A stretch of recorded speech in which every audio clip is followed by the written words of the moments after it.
Dalam sejarah Nusantara, suku Bugis dikenal sebagai salah satu kelompok etnis dengan tradisi maritim paling kuat. Sejak berabad-abad silam, mereka telah membangun jaringan pelayaran dan perdagangan yang membentang luas. Dari pesisir Sulawesi, Kalimantan, Nusa Tenggara, Maluku, hingga Semenanjung Melayu. Mobilitas ini bukan peristiwa kebetulan, melainkan bagian dari sistem sosial, ekonomi, dan budaya yang mengakar kuat. Bagi orang Bugis, laut adalah ruang hidup sekaligus ruang takdir. Dalam pandangan kosmologis Bugis, hidup adalah perjalanan, dan perjalanan menuntut keberanian untuk meninggalkan kampung halaman. Prinsip sompai, merantau, menjadi salah satu nilai utama dalam kebudayaan Bugis. Merantau bukan sekadar mencari nafkah, tetapi juga jalan untuk memperoleh kehormatan, pengalaman, dan pengakuan sosial. Sejak abad ke-16, perahu-perahu Bugis telah terlihat di pelabuhan-pelabuhan penting Nusantara. Mereka berdagang hasil laut, beras, kayu, dan berbagai komoditas lainnya. Di banyak tempat, orang Bugis dikenal ulet, adaptif, dan mampu membangun jaringan ekonomi lintas etnis. Mereka dapat hidup berdampingan, namun tetap menjaga struktur sosial dan adatnya. Namun di balik tradisi merantau itu, ada pula faktor-faktor besar yang mendorong migrasi dalam skala lebih luas dan permanen. Memasuki abad ke-17, wilayah Sulawesi Selatan mengalami guncangan besar akibat persaingan yang semakin tajam di antara elit kerajaan lokal. Konflik internal ini dimanfaatkan VOC untuk menancapkan pengaruhnya melalui strategi divide et impera. Perlahan namun pasti, VOC tidak hanya memenangkan dominasi secara militer, tetapi juga menata ulang tatanan politik dan ekonomi kawasan. Akibatnya, banyak bangsawan Bugis kehilangan kekuasaan dan pengaruhnya. Jalur-jalur perdagangan yang sebelumnya dikuasai kerajaan lokal beralih ke tangan VOC, sementara ruang gerak politik semakin menyempit. Kondisi tersebut menciptakan ketidakstabilan yang berkepanjangan di Sulawesi Selatan, sekaligus menandai perubahan besar dalam struktur kekuasaan dan kehidupan masyarakat di kawasan itu. Bagi banyak orang Bugis, pilihan hidup menjadi jelas, bertahan dalam tekanan atau berlayar mencari masa depan baru. Gelombang demi gelombang pun bergerak keluar dari Sulawesi Selatan. Ada yang menuju Semenanjung Melayu, Sumatera, Nusa Tenggara, Maluku, dan Kalimantan. Migrasi ini bukan eksodus tunggal, melainkan proses panjang yang berlangsung selama ratusan tahun. Berbeda dengan migrasi paksa, perantauan Bugis berlangsung melalui jaringan sosial yang rapi. Seorang perintis datang lebih dahulu. Jika berhasil, ia akan memanggil kerabat, sahabat, atau orang sekampung. Pola ini membentuk komunitas diaspora yang solid, terorganisir, dan berkelanjutan. Di tempat-tempat baru, orang Bugis jarang datang sebagai penakluk. Mereka datang sebagai pedagang, nelayan, pengelola lahan, atau pekerja pelabuhan. Namun perlahan, mereka membangun kampung, masjid, dan struktur sosial sendiri. Identitas Bugis tetap dijaga, meski berbaur dengan masyarakat setempat.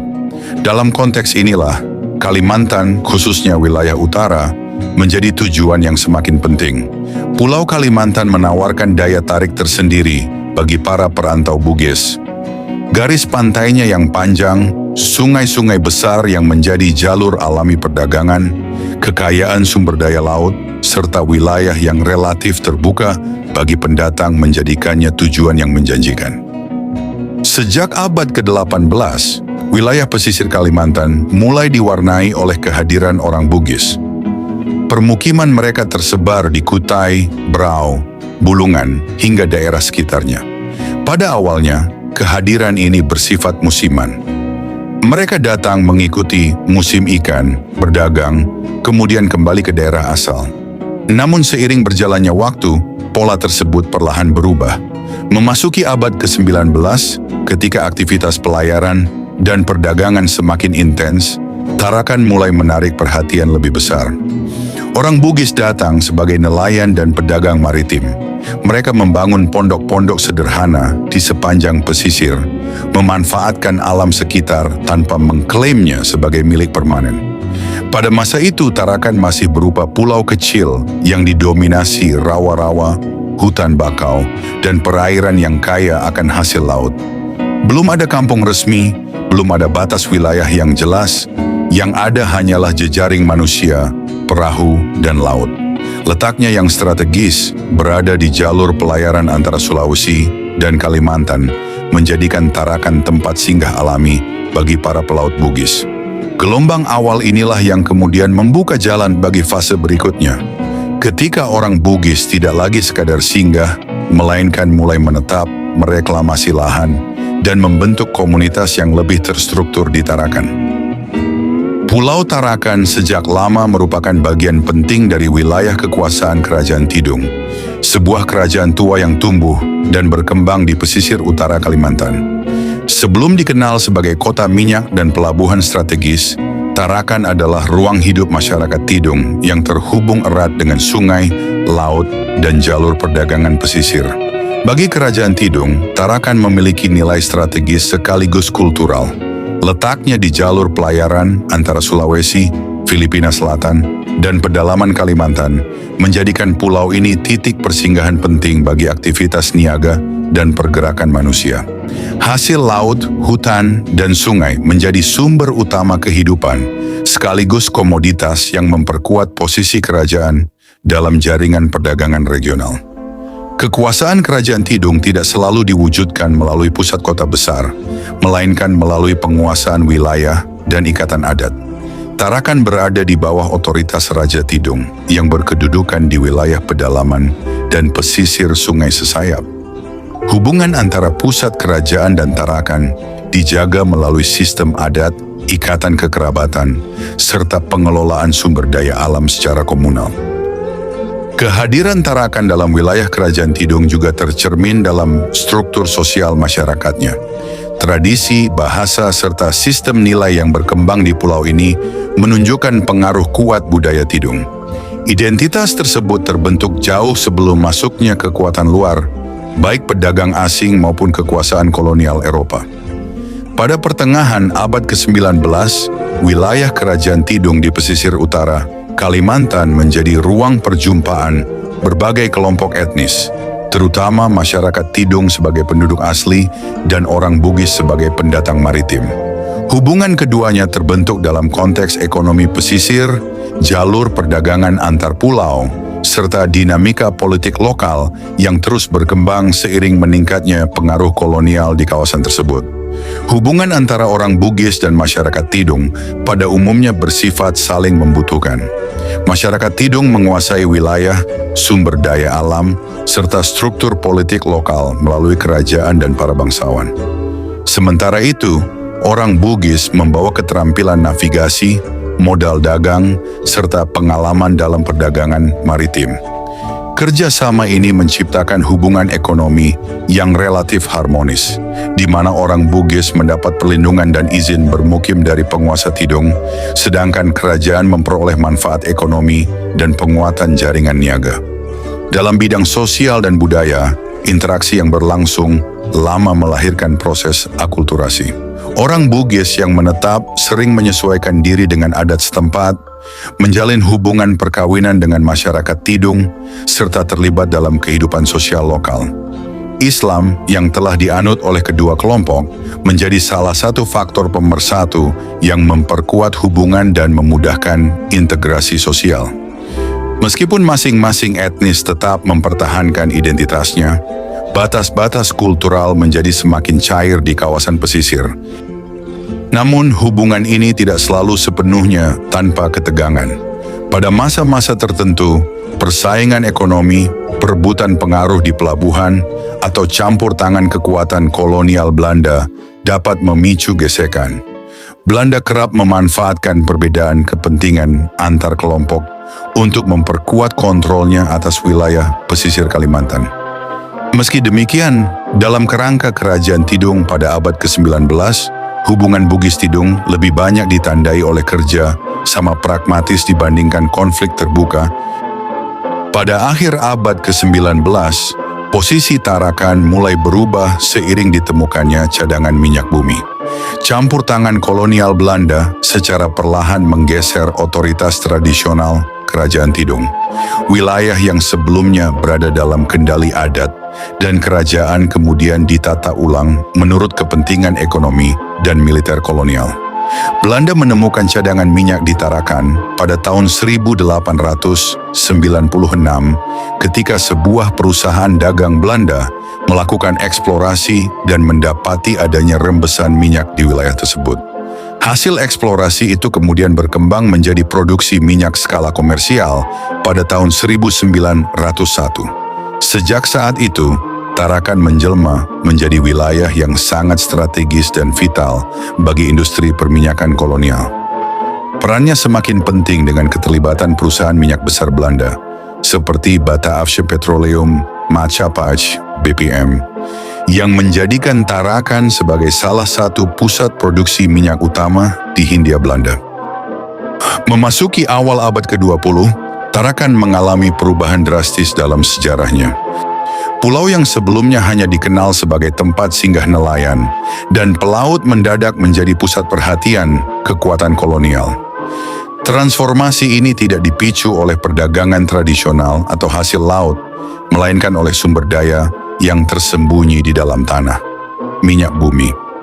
Bagi komunitas Bugis yang telah lebih dahulu bermukim di pesisir Tarakan, babak baru ini menghadirkan peluang sekaligus tantangan. Pola hidup yang sebelumnya lentur dan berbasis jaringan maritim perlahan harus berhadapan dengan aturan, administrasi, dan kepentingan kolonial yang semakin ketat. Penemuan cadangan minyak menjadikan Tarakan sangat strategis, baik secara ekonomi maupun militer. Pulau ini tidak lagi dipandang sebagai wilayah pinggiran, melainkan sebagai aset vital Hindia Belanda. Seiring berkembangnya industri minyak, kehadiran pemerintah kolonial pun diperkuat. Infrastruktur mulai dibangun, pelabuhan diperluas, jalan dirintis, dan kawasan permukiman dirancang secara sistematis. Tarakan kemudian dibagi ke dalam zona-zona administratif yang tegas, memisahkan area industri, permukiman Eropa, dan kampung-kampung penduduk pribumi. Dalam tatanan baru ini, keberadaan komunitas Bugis mulai tercatat secara resmi. Mereka tidak lagi dipandang semata sebagai bagian dari arus migrasi, melainkan sebagai penduduk yang harus diatur dan dimasukkan ke dalam sistem administrasi kolonial. Orang Bugis tidak termasuk golongan Eropa maupun elit kolonial, tetapi mereka juga tidak sepenuhnya berada di lapisan terbawah. Keahlian maritim serta jaringan dagang antar pulau menempatkan mereka pada posisi yang khas dalam struktur ekonomi Tarakan. Sebagian berperan sebagai nelayan pemasok kebutuhan pangan, sebagian lain terlibat dalam perdagangan, transportasi laut, atau bekerja sebagai buruh pelabuhan dan pekerja informal yang menopang aktivitas kota minyak. Meski jarang terlibat langsung dalam industri minyak, komunitas Bugis memainkan peran pendukung yang penting. Mereka menjadi bagian dari denyut ekonomi yang menjaga Tarakan tetap hidup di luar sektor industri utama. Namun meningkatnya jumlah penduduk Bugis tidak diiringi dengan kepastian hunian. Banyak dari mereka masih tinggal di pondok-pondok pesisir, rumah panggung sederhana, atau kawasan yang belum diakui secara administratif. Dalam catatan kolonial, komunitas Bugis kerap digambarkan sebagai kelompok dengan mobilitas tinggi, datang dan pergi mengikuti musim, peluang kerja, serta kondisi ekonomi. Persepsi ini membuat pemerintah kolonial enggan segera menyediakan lahan hunian tetap. Di balik catatan tersebut, kenyataan di lapangan mulai berubah. Generasi kedua Bugis lahir dan tumbuh di Tarakan. Ikatan emosional dengan pulau ini semakin kuat, sementara kebutuhan akan ruang hidup yang permanen kian mendesak. Sejalan dengan kebijakan kolonial yang mengelompokkan penduduk berdasarkan etnis demi kemudahan pengawasan, proses serupa mulai berlangsung di Tarakan. Wilayah-wilayah hunian dipetakan dan komunitas Bugis perlahan diarahkan menempati kawasan tertentu di pinggiran kota dan dekat pesisir. Hal ini tercermin dalam dokumen-dokumen kolonial, termasuk Memori van Overgave. pemerintah kolonial mulai menyadari bahwa komunitas Bugis bukan lagi kelompok sementara. Mereka telah menjadi bagian permanen dari demografi Tarakan. Keluarga bertambah, anak-anak bersekolah, dan aktivitas ekonomi berlangsung stabil. Tekanan untuk menata permukiman pun semakin kuat, baik dari pihak pemerintah maupun dari komunitas Bugis sendiri. Kebutuhan akan hunian yang aman dan diakui secara administratif menjadi isu utama. Pada tahap inilah peran tokoh-tokoh Bugis mulai menonjol sebagai penghubung antara masyarakat dan pemerintah kolonial, memperjuangkan pengakuan atas ruang hidup yang layak. Seluruh proses ini mencapai titik kulminasi pada awal 1930-an, ketika langkah konkret diambil untuk mengalokasikan lahan khusus bagi komunitas Bugis, sebuah kebijakan yang kelak melahirkan kampung Bugis di Tarakan. Tahun 1934 menjadi penanda penting dalam sejarah keberadaan komunitas Bugis di Tarakan. Setelah puluhan tahun hidup di kawasan pesisir tanpa kepastian status, untuk pertama kalinya keberadaan mereka dicatat secara resmi dalam dokumen administratif kolonial.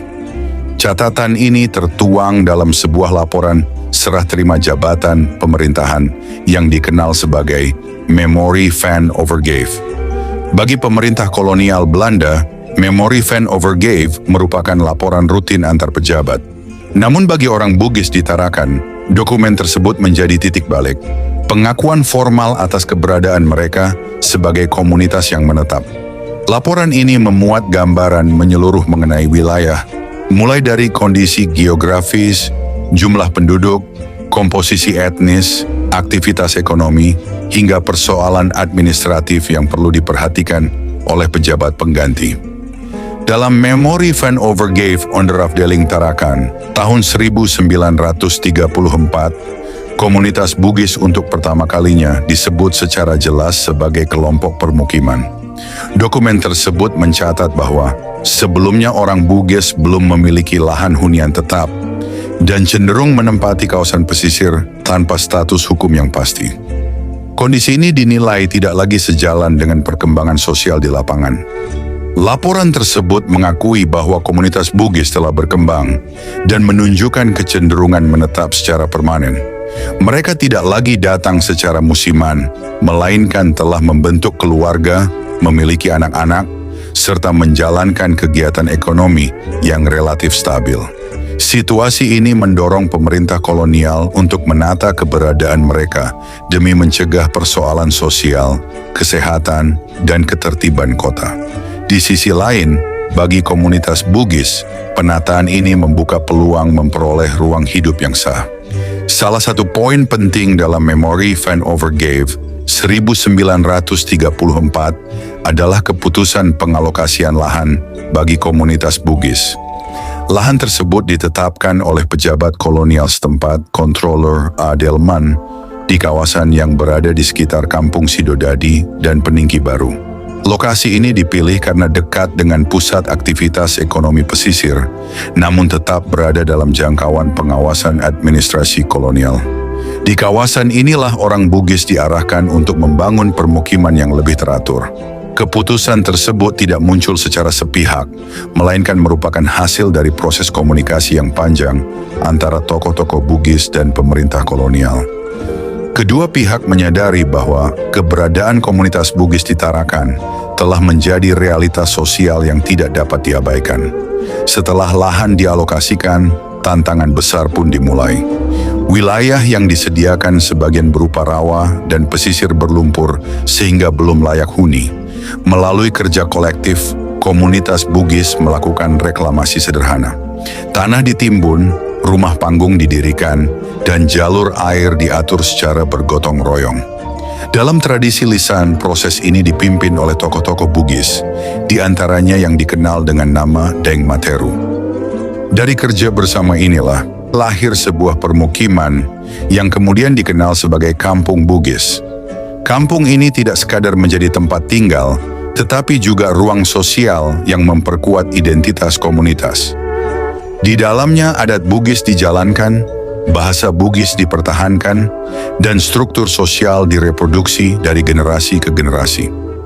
Masjid dan surau menempati posisi sentral dalam kehidupan kampung. Selain sebagai tempat ibadah, ruang-ruang ini berfungsi sebagai pusat musyawarah, pendidikan informal, serta penjaga nilai-nilai siri, gotong royong, dan solidaritas antar warga.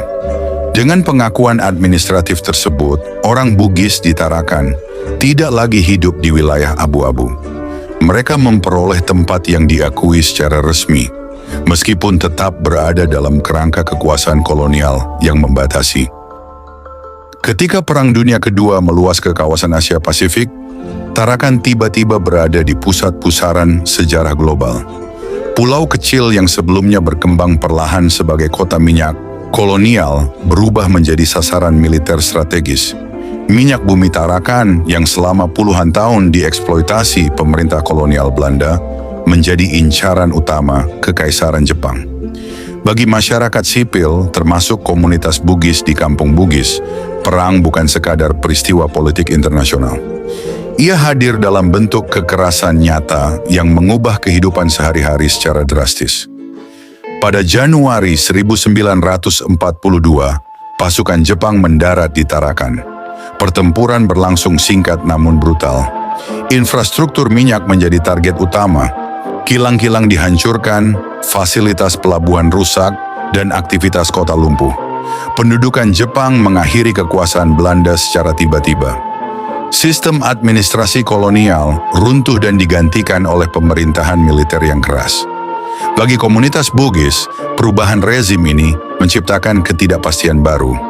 Status administratif yang sebelumnya diperoleh melalui Memori Van Overgave tidak lagi memiliki arti di bawah kekuasaan militer Jepang. Meski demikian, Kampung Bugis sebagai ruang sosial tetap bertahan. Selama pendudukan Jepang 1942 sampai 1945, kehidupan di Tarakan berlangsung dalam kondisi serba sulit. Perekonomian melemah, bahan makanan langka, dan mobilitas penduduk dibatasi ketat. Banyak warga terpaksa kembali pada pola hidup subsisten. Dalam situasi ini, keahlian melaut dan pengetahuan alam menjadi modal penting bagi orang Bugis untuk bertahan. Nelayan tetap melaut meski penuh risiko, sementara hasil tangkapan menjadi sumber pangan utama sekaligus alat barter. Tekanan militer tidak dapat dihindari. Kerja paksa, pengawasan, dan kekerasan menjadi bagian dari keseharian.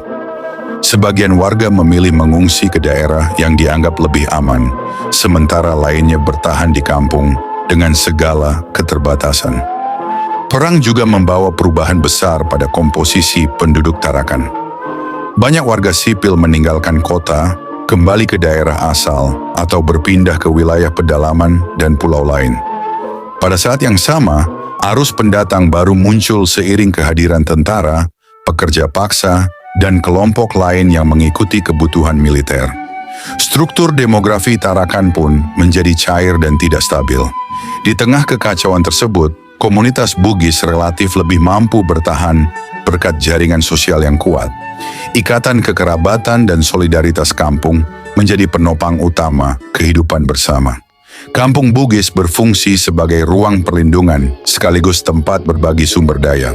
Ketika Jepang menyerah pada Agustus 1945, Tarakan memasuki masa transisi yang penuh ketidakpastian. Kekuasaan militer runtuh, sementara pemerintahan sipil belum terbentuk secara utuh. Kekosongan ini membuka ruang bagi perubahan sosial dan politik, sebagaimana terjadi di banyak wilayah Indonesia pada masa awal kemerdekaan. Bagi komunitas Bugis di Tarakan, masa pasca perang menjadi titik awal konsolidasi baru. Mereka telah melewati kolonialisme, pendudukan militer, dan kekerasan perang, lalu dihadapkan pada realitas sebuah negara yang baru lahir. Yang paling menonjol dari fase ini adalah kemampuan komunitas Bugis untuk bertahan sebagai satu kesatuan.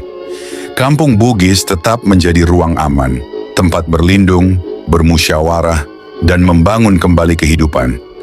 Nilai gotong royong, musyawarah, dan sibaliperi, solidaritas, yang telah tumbuh sejak masa kolonial kini menjadi penopang utama.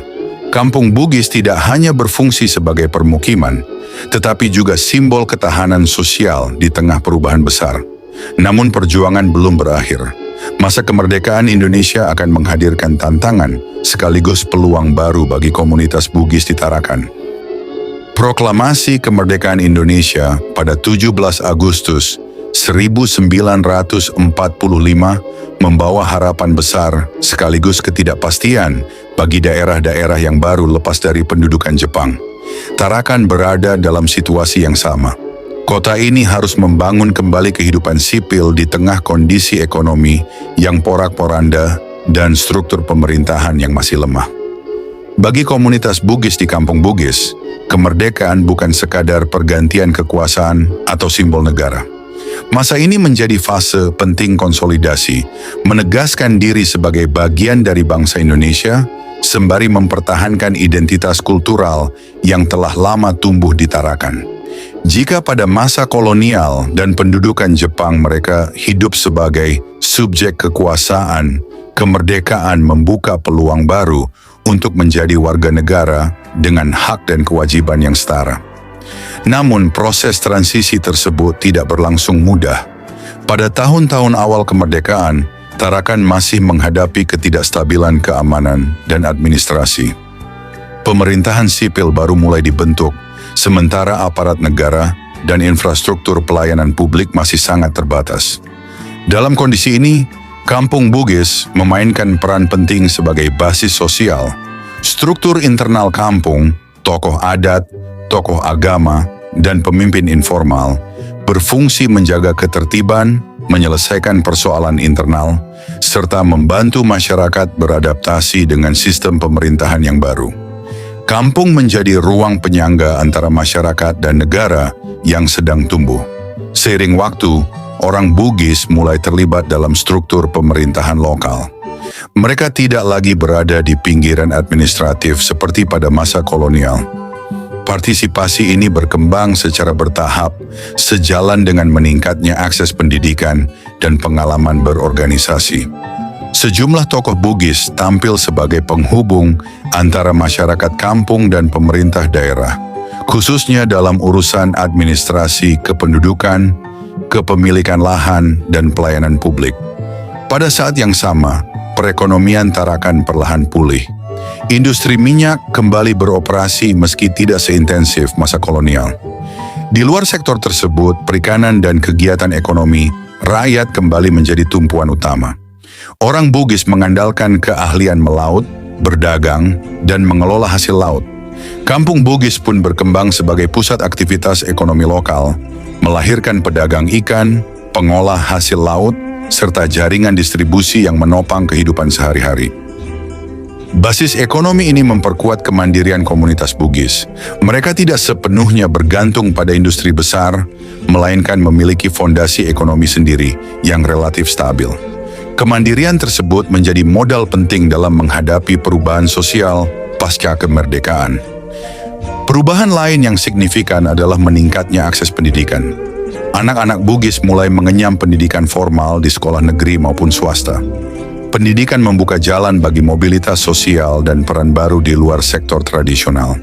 Generasi muda tumbuh dengan identitas ganda, sebagai orang Bugis dan sebagai warga negara Indonesia. Mereka terlibat dalam organisasi pemuda, kegiatan sosial, dan kehidupan politik lokal.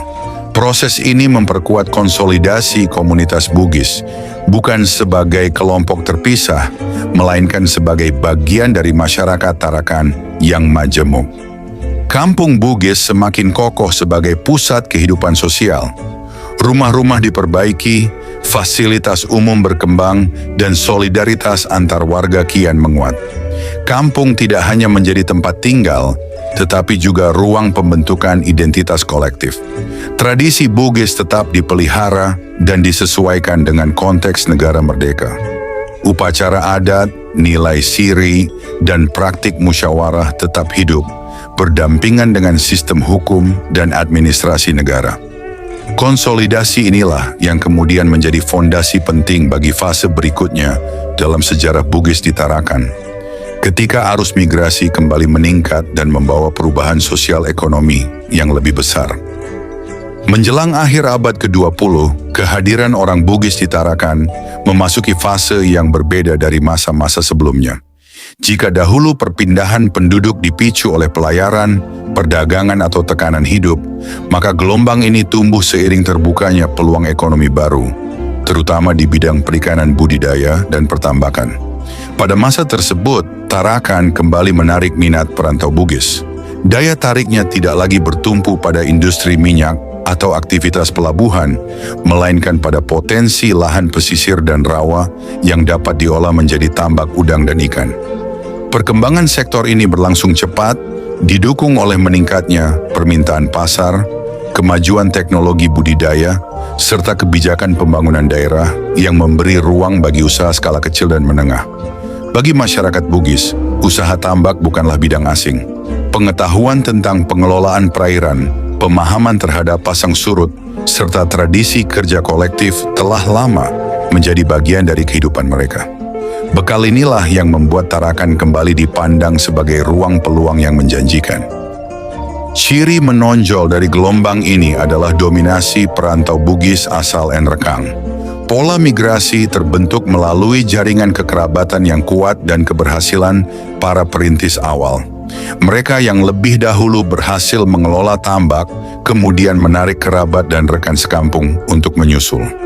Informasi mengenai lahan, modal, dan akses pasar menyebar cepat melalui hubungan sosial informal.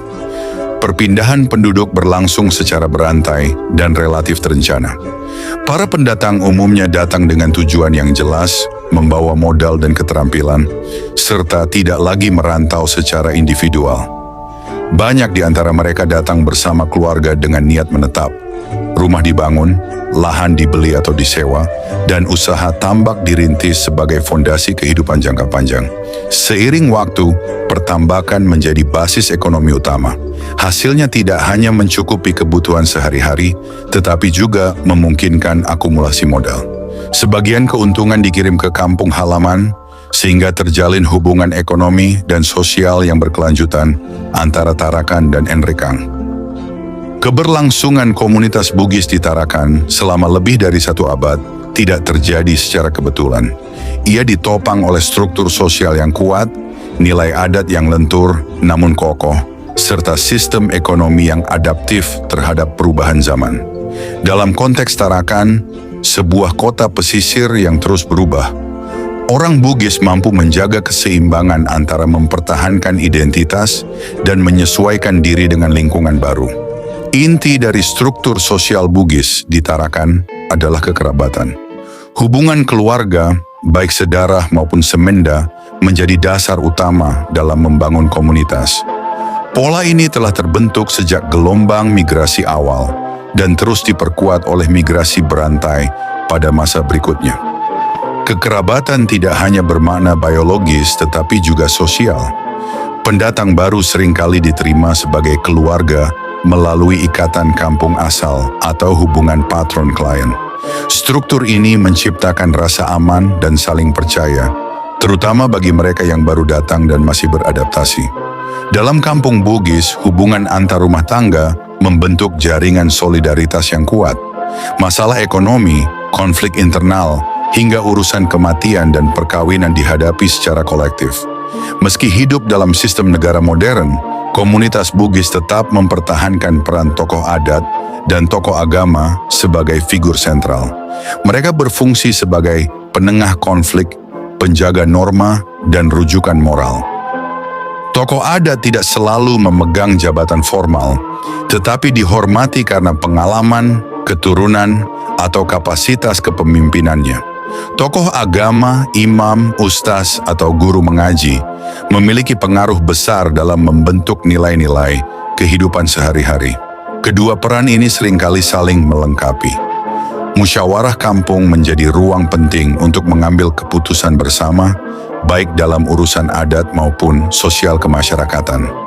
Nilai siri, harga diri, tetap menjadi prinsip utama dalam kehidupan orang Bugis di Tarakan. Siri bukan sekadar soal kehormatan individu, tetapi juga martabat keluarga dan komunitas. Nilai ini mendorong etos kerja keras, kejujuran, dan tanggung jawab sosial. Di sisi lain, nilai si Bali Peri, empati dan solidaritas, memperkuat hubungan antar sesama. Ketika satu keluarga mengalami kesulitan, keluarga lain merasa terpanggil untuk membantu. PC menjadi perekat sosial yang menjaga kohesi komunitas di tengah tekanan ekonomi dan sosial. Musyawarah menjadi mekanisme utama dalam menyelesaikan masalah. Konflik jarang diselesaikan secara terbuka atau konfrontatif. Sebaliknya, pendekatan kekeluargaan dan dialog lebih diutamakan. Hidup di Tarakan yang berkembang menjadi kota modern memaksa adat Bugis untuk beradaptasi. Beberapa ritual disederhanakan, tata cara disesuaikan, dan peran adat dipadukan dengan hukum negara. Namun esensi adat tetap dijaga. Upacara perkawinan, misalnya, masih syarat dengan simbol dan nilai Bugis, meski bentuknya lebih praktis. Adaptasi ini menunjukkan kelenturan budaya Bugis tanpa kehilangan identitas dasarnya. Secara ekonomi, orang Bugis di Tarakan menunjukkan kemampuan adaptasi yang tinggi. Dari nelayan dan pedagang maritim pada abad ke-19, mereka beralih ke sektor minyak sebagai pekerja pendukung, lalu kembali ke sektor perikanan dan pertambakan pada akhir abad ke-20. Selain itu, banyak orang Bugis terlibat dalam perdagangan, jasa transportasi laut, usaha kecil, hingga sektor formal seperti pendidikan dan pemerintahan. Sebagai kota multietnis, Tarakan mempertemukan Bugis dengan berbagai kelompok lain, Tidung, Banjar, Jawa, Cina, dan lainnya. Hubungan ini umumnya berlangsung dalam kerangka saling ketergantungan ekonomi dan sosial. Orang Bugis dikenal mampu beradaptasi tanpa kehilangan identitas.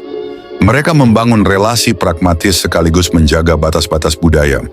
Sikap ini membantu mereka bertahan dan diterima dalam struktur sosial Tarakan yang majemuk. Struktur sosial, adat, dan ekonomi yang demikianlah yang membuat komunitas Bugis di Tarakan tidak sekadar bertahan, tetapi berkembang. Sejarah panjang kehadiran Bugis di Tarakan yang umumnya diwarnai oleh adaptasi dan integrasi tidak berarti sepenuhnya bebas dari konflik. Pada akhir September 2010, Tarakan mengalami salah satu peristiwa paling kelam dalam sejarah sosial modernnya.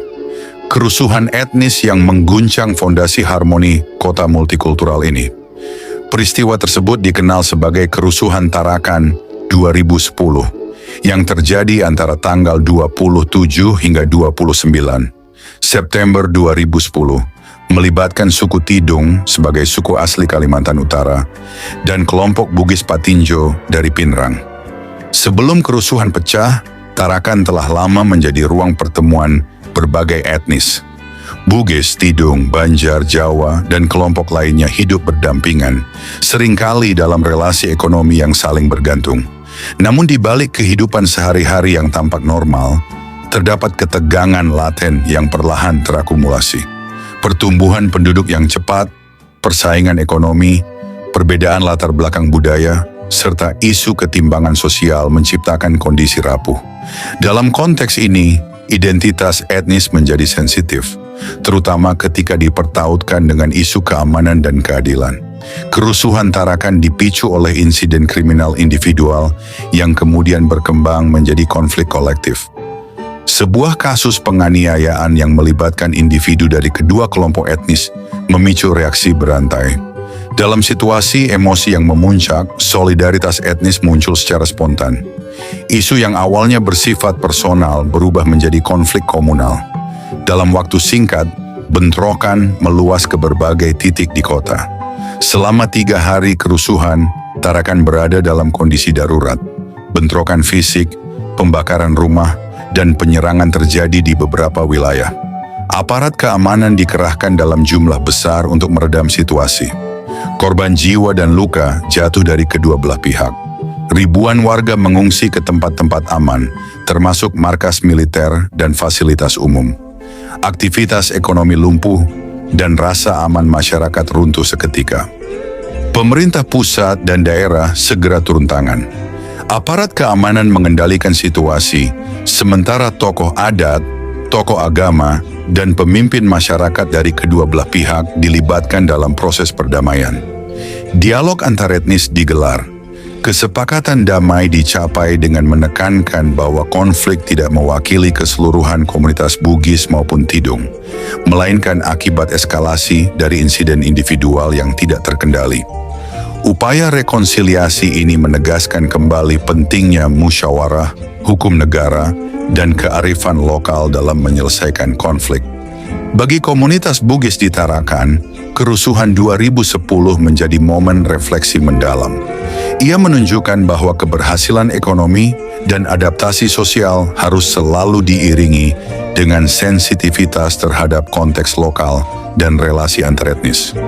Nilai-nilai Bugis seperti musyawarah kembali diuji dalam situasi nyata. Banyak tokoh Bugis secara aktif terlibat dalam upaya menenangkan warga, mencegah eskalasi lanjutan, dan membangun kembali kepercayaan. Pasca 2010, Tarakan berusaha bangkit. Kerusuhan tersebut menjadi pelajaran pahit tentang rapuhnya persatuan jika dialog dan keadilan sosial diabaikan.